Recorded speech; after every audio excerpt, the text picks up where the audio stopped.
अस्सलामु अलैकुम वरहमतुल्लाहि वबरकातुहू।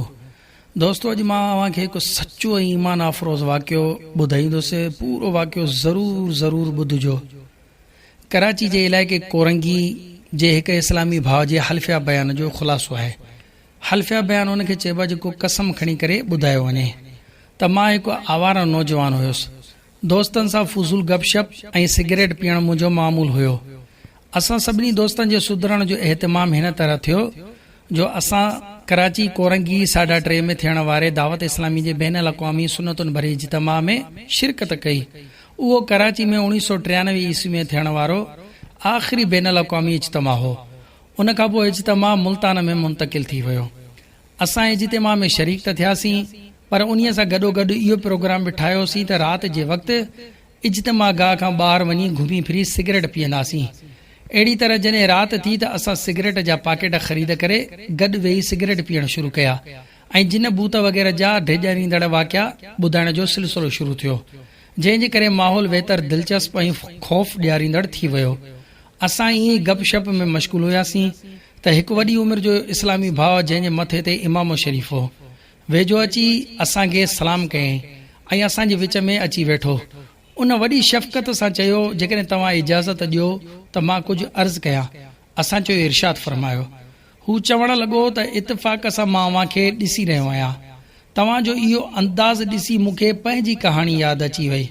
तंहिं करे मूं सोचियो त ख़ुदा न करे किथे तव्हां बि उन तबाही वारी राह ते न पहुचो जंहिं ते मां काफ़ी अरसे ताईं हलंदो रहियो आहियां। पोइ उन पंहिंजो इबरत भरियो दास्तान ॿुधायो त मां कीअं ख़राब दोस्तनि जी सोबत में आयुसि। शुरू में सिगरेट पीअण शुरू कयुमि, पोइ उन ख़राब सोबत जी नौसत चर्स ऐं हीरोइन जहिड़े ख़तरनाक नशे जो आदी बणाए छॾियो। अफ़सोस, मां 16 सालनि ताईं नशे जो आदी रहियुसि। इहो ॿुधाईंदे हू रोअण हरको थी वियो। पोइ पंहिंजी ॻाल्हि खे जारी रखंदे चवणु लॻो, मुंहिंजी ख़राब आदतुनि खां बेज़ार थी मूंखे घर वारनि घरां कढी छॾियो। मां फुटपाथ ते सुम्हंदो हुयुसि ऐं किचिरे जे ढेर मां खाधे जूं शयूं चूंडे या माण्हुनि खां घुरी खाईंदो हुयुसि। तव्हांखे शायदि यकीन न अचे, मां हिकु ई वॻे में 16 साल गुज़ारिया। मुंहिंजी कैफ़ियत चिरियुनि जहिड़ी थी चुकी हुई। माण्हू मूंखे ॾिसी नफ़रत कंदा हुया ऐं भरिसां लंघण बि पसंदि न कंदा हुआ। मुंहिंजी उजड़ियल ज़िंदगी ॿीहर हीअं आबाद थी जो हिकु राति ग़ालिबन उहा शबे बरात यानी 15 शाबान जी राति हुई। मां बदनसीब हिकु घिटी जे कुंड में गंद जे ढेर वटि ठाहियल हिकु नंढी झूपड़ी में लेटियल हुयुसि। कंहिं मूंखे तमामु मिठे आवाज़ में सलाम कयो।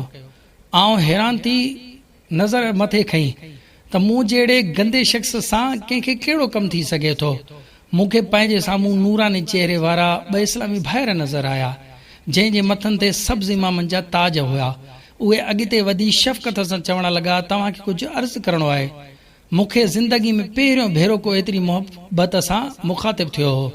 मां पंहिंजी झूपड़ी मां ॿाहिरि निकिरी आयुसि। उन्हनि मूंखां मुंहिंजो नालो वग़ैरह पुछियो। पोइ मूंखे शबे बारात जी अहमियत ऐं बरकतुनि जे बारे में ॿुधाइण लॻा। उन्हनि जे शफ़क़त भरे अंदाज़ खां अॻ में ई मुतासिर थी चुको हुयुसि। जॾहिं उन्हनि मूंखे हिन राति जी अज़मत खां आगाह कयो त मुंहिंजे ज़मीर मूंखे चयो त छा अहिड़ी अज़ीम राति बि पंहिंजे ख़ालिक जी नाराज़गी में गुज़ारींदे? हिन राति में वॾनि गुनाहगारनि खे बख़्शियो वेंदो आहे, पर अफ़सोस नशे करण वारो बदनसीब बख़्शिश खां महरूम रहंदो आहे। मां उन सोच में पइजी वियुसि। महरूमीअ जे सदमे मूंखे बेचैन करे छॾियो। उन्हनि इस्लामी भाइरनि जी इनफिरादी कोशिश रंगलातो ऐं मूं पंहिंजे रब खे रीझाइण जो पको पह कयो। अहिड़ी तरह मां उन्हनि सां गॾु मस्जिद ॾांहुं हली पियुसि ऐं गुस्ल करे कपिड़ा जेके कंहिं रहम करे मूंखे कुझु ॾींहं अॻ में ॾिना हुआ तब्दील कया। 16 सालनि खां पोइ जॾहिं मां मस्जिद में दाख़िल थियुसि ऐं नमाज़ जी नियत कयमि त मूं ते अहिड़ी रिकत तारी थी जो रहमत इलाही जी बरसाति मुंहिंजी अखियुनि जे ज़रिए ॻलनि खे आली करणु लॻी। अमीर अहल सुन्नत हज़रत अल्लामा मौलाना मोहम्मद इलियास अत्तार क़ादरी ऐं दावत इस्लामी ते रब ताला जी किरोड़े रहमतूं नाज़िल थियनि, जिन जे करे हिकु भिटकियल ग़ुलाम पंहिंजे रब जी बारगाह में हाज़िर थियो। मां काफ़ी देर ताईं पंहिंजे गुनाहनि खे यादि करे रोअंदो रहियुसि ऐं पंहिंजे रब खां माफ़ी घुरंदो रहियुसि। जॾहिं मां उतां उथियुसि त मूंखे ईअं लॻो ॼण मुंहिंजे करीम रब मुंहिंजे ॿाॾाइण खे क़बूल फरमाए वरितो आहे। मूं गुनाहन भरी ज़िंदगी छॾे दावत इस्लामी जो मदनी माहौल इख़्तियार करे वरितो ऐं अमीर अहले सुन्नत जे ज़रिए मुरीद थी अतारी बि थी वियसि। मूं पको इरादो कयो त बिना इलाज ऐं दवा जे नशे जी आदत खां जान छॾाईंदुसि।